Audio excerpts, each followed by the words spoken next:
ఆయన నామంలో నమ్ముతూ విశ్వాసం ఉంచి బాప్తిజం పొందుకున్న వారిని దేవుడు ఆయన రాజ్యంలో పరలోకంలో ఒప్పుకుంటాడంట. ఎవరైతే నన్ను ఎరుగననునో వానిని పరలోకమందున నా తండ్రి ఎదుట నేను ఎరగనందును. ఈరోజు బాప్తిజము తీసుకోవడానికి సిద్ధంగా ఉన్న ప్రతి ఒక్కరము కూడా, దేవా నా బట్టి నువ్వు తలదించుకోవాల్సిన అవసరం లేదయ్యా, నా బట్టి నువ్వు ఏదో విచారము చెందాల్సిన అవసరం లేదయ్యా, నా బట్టి నువ్వు సిగ్గు తెచ్చుకోవాలి, నా బట్టి నీ నామానికి సిగ్గు రాకుండాన్నట్లు ఎంతమంది క్రైస్తవులు ఇటువంటి ప్రార్థన చేస్తారండి. నేను దేవుని సాక్షిగా దేవుని సన్నిధిలో చెప్తున్నాను, నా భర్త గారు ఎప్పుడు ప్రార్థన చేసేది, దైవజనులు ఎప్పుడు ప్రార్థన చేసేది ఏంటంటే, నా మూలంగా నీ నామానికి సిగ్గు రాకూడదయ్యా అని ఎప్పుడు ప్రార్థన చేస్తూనే ఉంటారు.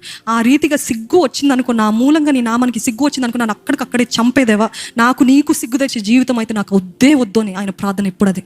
నా జీవితం అంటే నీ మహిమ కోసమే. ఈరోజు దేవుని సన్నిధికి వచ్చిన ప్రతి ఒక్కరు బాప్తిస్మం తీసుకోవాలని నిశ్చయించిన ప్రతి ఒక్కరు, నా ద్వారా నీ నామానికి మహిమ రావాలయ్యా. హల్లెలూయా.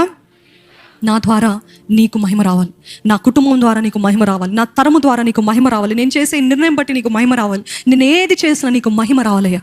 How many of you are ready to get into a covenant relationship with Jesus Christ? ఏది ఒకసారి నిలబడతారా? ఎవరైతే నేను దేవునితో నిబంధన చేస్తున్నాను, నేను దేవునికి అంకితం అని చేస్తున్నాను అని నిశ్చయంగా చెప్తున్నాను, రూఢిగా చెప్తున్నాను అన్న వారు ఉన్నట్లయితే నోరు విప్పి thank you lord, thank you lord, thank you